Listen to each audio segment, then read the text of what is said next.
మూడవ మాటగా అమ్మ ఇదిగో నీ కుమారుడు అని మరి అయిన తల్లితో మరియు శిష్యుడని యోహానుతో ఇదిగో నీ తల్లి అన్న వాక్య భాగం మనం ఇప్పుడు ధ్యానం చేద్దాం. సో సిలువలో దేవుడు వేలాడుతూ ఉన్నప్పుడు చాలామంది జనాలు ఉన్నారు కదా. లైక్ మనం పామ్ సండే రోజు చూస్తే ఎంతమంది అయితే జనాలు ఉండరో అదేవిధంగా అంతేమంది జనాలు దేవుని యొక్క సిలువ శ్రమ అనుభవిస్తున్నప్పుడు అందరు గుమిగూడి అక్కడక్కడ గుంపులుగా ఉన్నారు. మరి ఇక్కడ మనం చూసినట్లయితే యేసు ప్రభుకు నిలవైన వారు కూడా అక్కడ గుంపులలో ఉన్నట్టు మనం చూస్తుంటాం.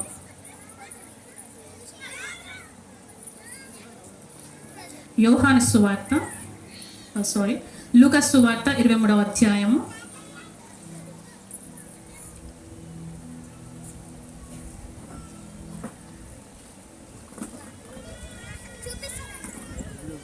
49వ వచనం.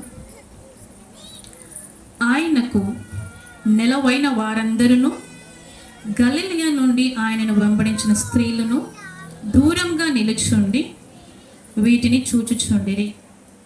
ఎవరెవరు ఉన్నారండి? నిలవైన వారు అంటే దేవుని దగ్గరగా ఎరిగిన వాళ్ళు, అంటే 3.5 సంవత్సరములు దేవుని సేవలో ఎవరైతే దగ్గర ఉన్న వాళ్ళు సిలువ దగ్గర లేరు కానీ ఒక గుంపులో దూరంలో ఎవరికి తెలియనంత దూరంలో ఉన్నారు. అదేవిధంగా ఆయనను వెంబడించిన స్త్రీలు, చాలామంది స్త్రీలు ఉన్నారు. మనం స్పెసిఫిక్గా ఇక్కడ యోహాను సువార్తలో మాత్రం 4 చూడగలుగుతాము. లూకా సువార్తలు ఏమంటారంటే ఆయనను వెంబడించిన స్త్రీలను దూరముగా నిలుచుండి వీటిని చూచుచుండిరి. ఎవరున్నారండి? స్త్రీలు దూరంగా నిల్చుండి చూచుచుండిరి అని ఇక్కడ లూకా సువార్తలో చూస్తాం. అదేవిధంగా మార్కు సువార్తలు కూడా ఇదే విషయం ప్రస్తావించారు. ఏమని అంటే స్త్రీలు నిలవైన వారందరూ ఉన్నారు. అదేవిధంగా 4 స్త్రీల పేర్లు అక్కడ మనం చూడగలుగుతాం. ఇలా కొంతమంది ఉన్నారు. మరి సిలువ దగ్గర, సిలువ యొద్ద ఎవరున్నారు అంటే తల్లి అయిన మరియా, మగ్దలేని మరియా,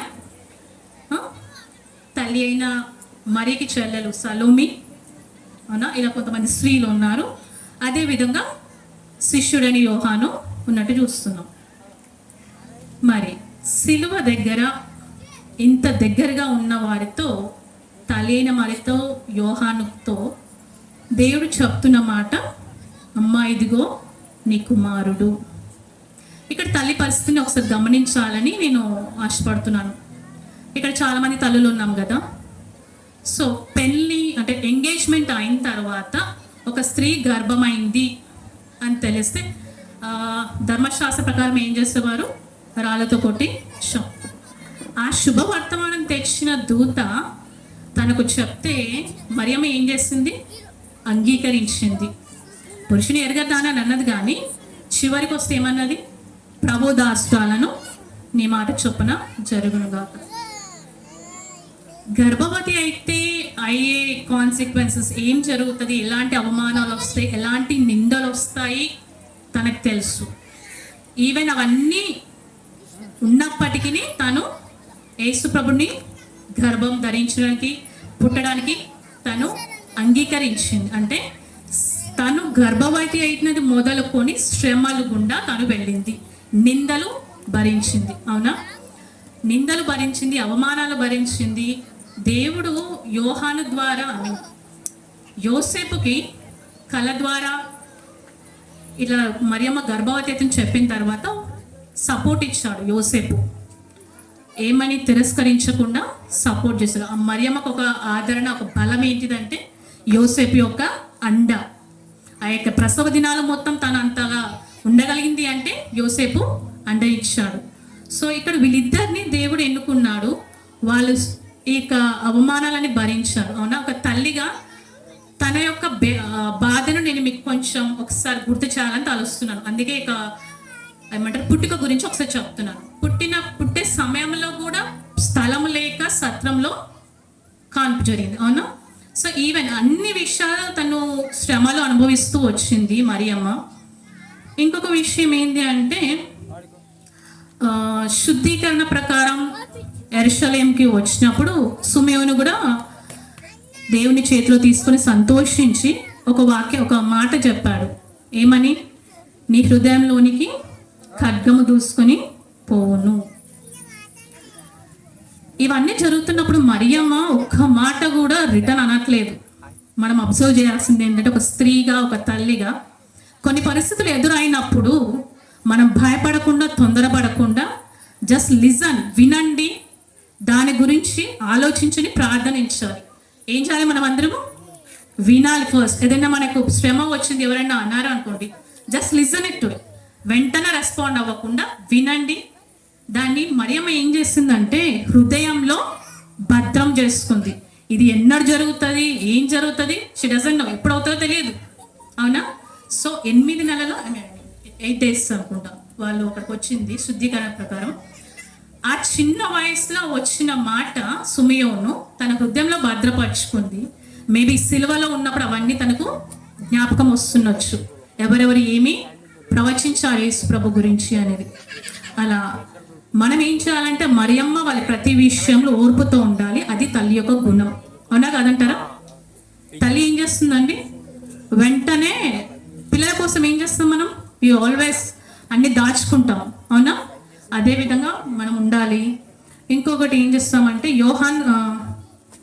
లూకా సువార్తలోనే 2వ అధ్యాయంలో చూస్తే 12 ఏళ్ల ప్రాయంలో పస్కా పండుగకి యెరూషలేంకి వెళ్తారు. యెరూషలేంకి వెళ్ళి ఆచరించి రిటర్న్ అయినప్పుడు యేసుప్రభు అక్కడనే ఉండిపోతాడు దేవాలయంలో బోధకులతోటి మాట్లాడుకుంటూ ఉండిపోతున్న సమయంలో తల్లి, తండ్రి చుట్టాలతో ఉన్నారనుకొని ముందుకు వెళ్ళిపోయారు. వాళ్ళు గ్రహించి రిటర్న్ వచ్చినప్పుడు అప్పుడు అంటాడు యేసయ్య, నా తండ్రి పనుల మీద నేను ఉండకూడదా? సో జస్ట్ హీస్ రిమెంబర్, అంటే గుర్తు చేస్తున్నాడు వాళ్ళకు, రిమైండింగ్, నా తండ్రి పనుల మీద నేను ఉండవాలి.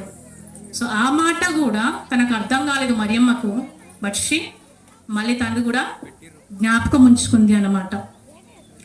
అదేవిధంగా యోహాను సువార్త 2వ అధ్యాయంలో చూస్తే కానా వివాహం మనం అందరికీ తెలుసు. కానా వివాహంలో ద్రాక్షరసం అయిపోయినప్పుడు మరియమ్మ తల్లి యేసయ్య దగ్గరకు వచ్చి చెప్తుంది. ఇక్కడ మనం అర్థం చేసుకోవాల్సింది, ఆలోచించాల్సింది ఏంటంటే మరియమ్మకి ఎలా తెలుసు నీళ్ళను ద్రాక్షరసంగా మారుస్తాడని? ఎలా తెలుసు? మనం ఒకరిని ఒక పనికి అప్పచెప్పాలంటే అలాంటివి చేసి ఉంటే వాళ్ళకి అది మనము అప్పచెప్తాం. సో నేనేమనుకుంటున్నానంటే 12 ఏళ్ళ ప్రయాణంలో తండ్రి ఉన్నట్టు చూస్తాం అక్కడ. ఆ తర్వాత ఎప్పుడు తండ్రి మరణించాడో మనము తెలియదు. ఒక పెద్ద కుమారుడిగా తండ్రి యొక్క బాధ్యత, కుటుంబ బాధ్యత దేవుడు మోసాడు. వడ్రంగి వాణిగా తండ్రి ఉన్నప్పుడు ఎలా సహకరించాడో, తండ్రి మరణించిన తర్వాత కూడా వడ్రంగి పని చేయని కుటుంబ పోషణ చేశాడు.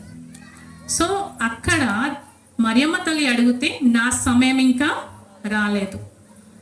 ఆ మాట చెప్పినప్పుడు కూడా ఆమె ఏం తొందరపడకుండా జస్ట్ ఆ పని వాళ్ళకి ఏం చేయాలో చెప్పేసి వెళ్ళిపోయాడు. యేసుప్రభు ఏం చెప్పాడు? సమయం ఇంకా రాలేదు. ఏ సమయంలో ఏది చేయాలో యేసుప్రభుకి తెలుసు. సో మరియమ్మ, నేను ఈ సిచ్యుయేషన్స్ అన్ని ఎందుకు గుర్తు చేస్తాను, మనం గుర్తు చేసుకోవాలి. ఒక మనిషి మరణించినప్పుడు వాళ్ళతో ఉన్న మన సంబంధం మనం గుర్తు చేసుకుంటాం. అవునా? మన సొంత పిల్లలు అయినప్పుడు మనం గుర్తు చేసుకుంటాం. ఈ తల్లి తన బాధ్యతను ఎలా నిర్వర్తించింది? అవునా? తన బాధ్యత నిర్వర్తించింది, అన్ని హృదయంలో దాచిపెట్టుకుంది. సిలువలో రాత్రి నుండి జరుగుతున్న సంగతులన్నీ తెలిసింది. తీసుకువెళ్ళడము, ప్రొద్దున అందరి దగ్గర ఏమంటారు, పిలాతు, హేరోదు అందరి దగ్గర తిరిగిన తర్వాత అవన్నీ చూస్తుంది. ఏమేమి నిందలు వేస్తున్నారో చూస్తుంది. అన్నీ వింటుంది, హృదయంలో రోదన చేస్తుంది, కానీ బయట ఒక్క మాట కూడా పలకట్లేదు. ఎవరిని తిట్టడం కానీ శపించడం కానీ చేయలేదు. సో ఇవన్నీ ఎవరు చూస్తుంటారు? ఆ తల్లి యొక్క వేదనను యేసు ప్రభు సిలువలో గ్రహిస్తున్నాడు. ధర్మశాస్త్ర ప్రకారం మనకేం ఆజ్ఞ ఉంది? నీ తల్లిని నీ తండ్రిని సన్మానించాలి. నేను మీకు ఒక వాక్యం చూపెట్టాలనుకుంటున్నాను. 1 తిమోతి 5వ అధ్యాయం 4వ వచనం.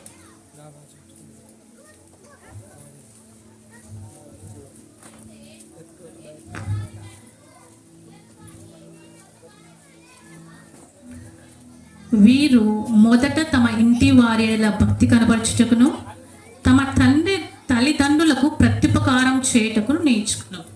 యేసుప్రభు చేస్తుంది ఏంటండి, ఇన్ని ఉపకారాలు మన తల్లిదండ్రులు మనకు చేస్తారు. పుట్టినప్పటి నుంచి మనం ఎంతవరకు ఉంటామో అంతవరకు మన తల్లిదండ్రులు మనకు ఉపకారం చేస్తారు. ఏం చేస్తారు? I want listen. ఏం చేస్తారండి? ఉపకారం చేస్తారు. ఉపకారం ప్రత్యుపకారం చేయాలి. మనం పిల్లలు తల్లిదండ్రులకి ప్రత్యుపకారం చేయాలి. ఊరికే చేయట్లేదు మనం, అవునా? తల్లిదండ్రులు చేసిన దానికి వాళ్ళకు మనం ప్రత్యుపకారం చేయాలి అని మనకి ఇక్కడ ఎవరు చెప్తున్నారు? తిమోతి చెప్తున్నాడు. అదే విధంగా ఇక్కడ మనం యేసు ప్రభు తన బాధ్యతని యోహానుకు అప్పచెప్తున్నాడు.